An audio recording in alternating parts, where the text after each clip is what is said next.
Assalamualaikum warahmatullahi wabarakatuh. Welcome back to my YouTube channel. Di video kali ini saya akan kembali membahas soal dari LKS Fisika Intan Pariwara, tepatnya pembahasan soal kelas 12 bab 8 untuk uji kompetensi 1 bagian yang B. Langsung aja kita masuk ke pembahasan soal yang pertama. Benda berwarna hitam dipanaskan hingga suhunya menjadi 120 derajat Celcius.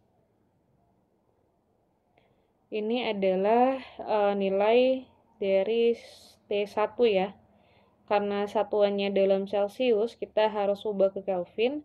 Caranya adalah dengan menjumlahkannya dengan 273, berarti jadinya 400 Kelvin.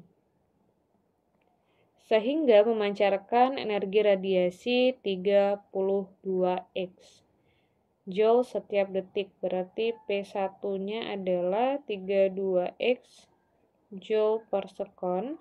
Jika radiasi benda berubah menjadi 162 X Joule per second, hitung suhu benda tersebut. Yang ditanyakan adalah berapa nilai dari T2. Nah, untuk persamaan dari daya pada radiasi, itu rumusnya adalah P sama dengan E sigma AT pangkat 4. Nah, karena di sini ya, besaran yang berbeda itu hanya daya radiasi dan suhu, maka dapat dikatakan bahwasanya P itu sebanding dengan T pangkat 4. Sehingga kita bisa tuliskan rumusnya menjadi P1 per P2 sama dengan T1 per T2 pangkat 4. Kita tinggal masukin aja nilai dari P1 adalah 32X, lalu P2 162X, kemudian T1-nya adalah 400, dan T2 yang ditanyakan ya, ini pangkat 4. Kemudian ini kita coret X dengan X, kemudian 32 dengan 162. Ini kita sederhanakan dengan cara sama-sama dibagi dengan 2. Hasilnya adalah 16 per 81. Kemudian ini tinggal kita tulis ulang dulu ya, 400 per T2 ini bukan T4. T2 pangkat 4. Kemudian kita coba akar pangkat 4 kan kedua ruas deh. Ini akar pangkat 4. Ini juga sama ya. Akar pangkat 4. Kemudian yang 16-nya kita ubah jadi 2 pangkat 4 karena 2 pangkat 4 adalah 16. 81 itu berarti 3 pangkat 4. Atau langsung aja ya, nggak usah dijabarin deh. Akar pangkat 4 dari 16 itu 2 ya. Akar pangkat 4 dari 81 itu adalah 3. Kemudian ini berarti 400 per T2. Kita bisa sederhanakan ya, 2 kita bagi dengan 21, 4 dibagi 2 berarti 2, tinggal kali silang. T2 kali 1 berarti T2, kemudian 200 dikali 3 ke sini ya, hasilnya adalah 600. 600 Kelvin. Tapi kalau semisalnya guru kamu meminta dalam satuan Celcius, maka nilai dari 600 ini cukup kita kurangkan dengan 273. Maka hasilnya adalah 327 Kelvin. Kita lanjut ke soal nomor 2. Benda yang memiliki radiasi 200 watt meradiasikan inframerah sebesar 20% dari total radiasi yang dipancarkan. Berarti ini bisa kita tuliskan ya, energi foton itu adalah 20% dari energi total yang dimiliki etotnya.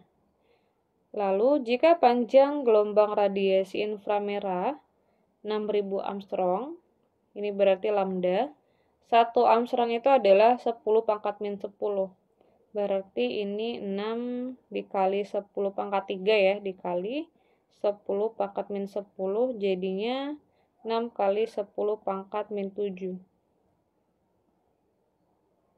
Kalau saya tulis di bawah aja deh. 6 dikali 10 pangkat min 7 meter.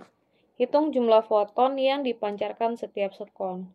Yang ditanyakan berapa nilai dari N-nya.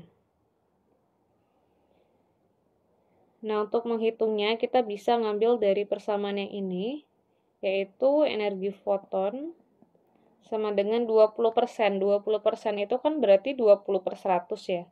Berarti sama aja dengan 0,2 dari etotnya.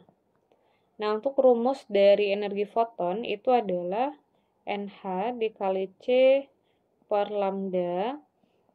Sementara rumus dari etot itu adalah P dikali T. Nah, karena kita ingin menghitung nilai N, sehingga persamaannya menjadi 0,2 PT lambda dibagi HC. Tinggal masukin aja. P-nya tadi adalah 200. Kemudian T ini, karena kan dia bilang hitung jumlah foton yang dipancarkan setiap sekon. Artinya T-nya sama dengan 1 sekon. Lambdanya 6 dikali 10 pangkat min 7. H ini ketetapan ya adik-adik ya. Nilainya itu adalah 6,63 dikali 10 pangkat min 34. C itu adalah kecepatan cahaya, ini juga ketetapan. Nilainya adalah 3 dikali 10 pangkat 8. Oke, langsung aja kita hitung. Yang pertama kita akan mengalihkan yang ini ya. 2 dikali 2 itu 4. Kali 6 berarti 24. Ininya habis ya. Berarti sisanya 10 pangkat 1 sama 10 min 7. Berarti 10 min 6. 6,63 kita kali 3 itu berapa ya? 6,63 19,989 19,89 10 min 34 tambah 8 min 26. Oke, kemudian tinggal dibagi aja 24 dengan 19,89. 24 dibagi 19,89 adalah 1,206 ya. 1,206 dikali 10 pangkat positif 20 harus ini. Nah, inilah hasil jawaban yang kedua. Kita lanjut ke soal nomor 3. 2 foton P dan Q digunakan untuk percobaan radiasi. Foton P itu adalah UV ya, sinar UV. Foton Q itu adalah cahaya ungu. Nah, cahaya ungu itu dia termasuk ke dalam cahaya tampak. Energi radiasi dari foton Q lebih besar. Tentukan pernyataan tersebut. Nah, untuk persamaan dari energi foton ya atau energi radiasi, kita bisa gunakan persamaan dari E sama dengan H dikali F. Nah, karena di sini ada sinar UV dan cahaya tampak, maka kita bisa mengaitkan hubungan antara energi dengan frekuensinya. Nah, di mana untuk frekuensi sinar UV itu dia lebih besar dibandingkan dengan frekuensi cahaya tampak. Artinya apa? Artinya energi yang dimiliki oleh sinar UV itu lebih besar daripada energi yang dimiliki oleh cahaya tampak. Nah, kenapa bisa demikian? Karena dari persamaan ini kita bisa melihat hubungan antara E dan F yang berbanding lurus. Artinya adalah ketika F-nya besar, maka E-nya besar. F-nya kecil, E-nya kecil. Nah, untuk energi dari sinar ultraviolet itu kan foton P ya. Berarti ini foton P lebih besar daripada foton Q harusnya. Tapi karena di soal disebutkan energi radiasi dari foton Q lebih besar, kata dia kan. Nah, berarti pernyataan tersebut salah. Ya, ini salah nih pernyataannya. Karena yang harusnya adalah ini. Foton P, ya energi radiasi foton P, itu lebih besar daripada energi radiasi foton Q.